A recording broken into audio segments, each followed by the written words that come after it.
Welcome to Baz Travels.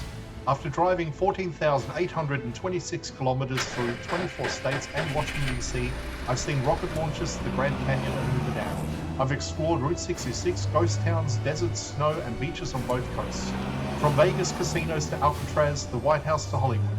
Join me for a journey of the ordinary and the extraordinary.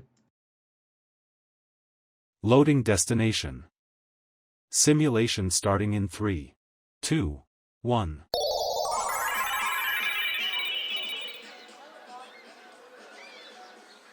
To look around, move your phone or tablet. Click and drag if on a computer or move your head if using a VR headset. Please like and subscribe.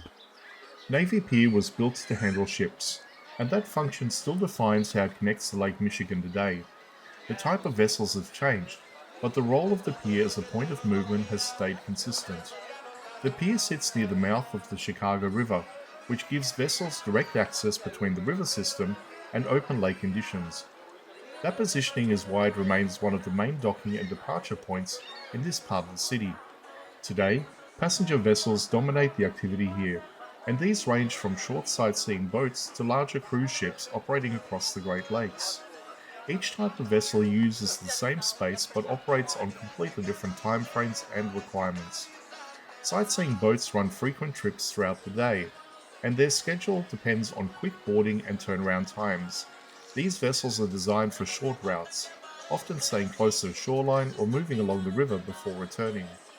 Cruise ships operate at a much larger scale, and Chicago serves as a port for the Great Lake cruises that connect cities such as Milwaukee, Detroit, and even extending towards Canada.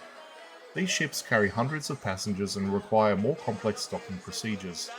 Because of their size, cruise ships cannot move with the same flexibility as smaller vessels, so their arrival and departure times are tightly planned. That creates a contrast where smaller boats generate constant movement, while larger ships operate in controlled intervals. The infrastructure at Navy Pier has adapted to support the shift from freight to passengers, and docking systems are now designed for accessibility rather than cargo handling. The focus is on moving people efficiently instead of managing goods. Lake Michigan introduces conditions that affect how these vessels operate, because wind can build across long distances and create rough water near the shoreline. That influences docking procedures, scheduling, and how vessels approach the pier. Unlike ocean ports, this is a freshwater environment, which reduces salt corrosion but still requires ongoing maintenance due to temperature changes and seasonal variations. That affects both the vessel and the infrastructure they rely on. The pier now functions as a connection point between the city and the lake, where vessels link urban activity with open water travel. It no longer supports industrial shipping, but it continues to operate as a transport hub in a different form. That shift shows how infrastructure can adapt while keeping its original purpose intact.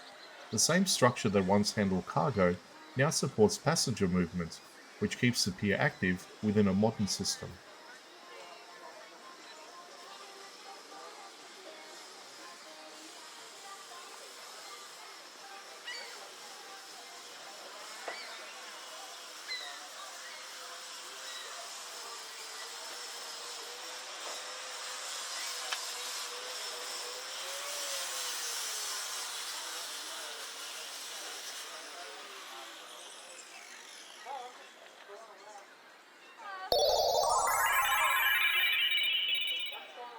Simulation terminated.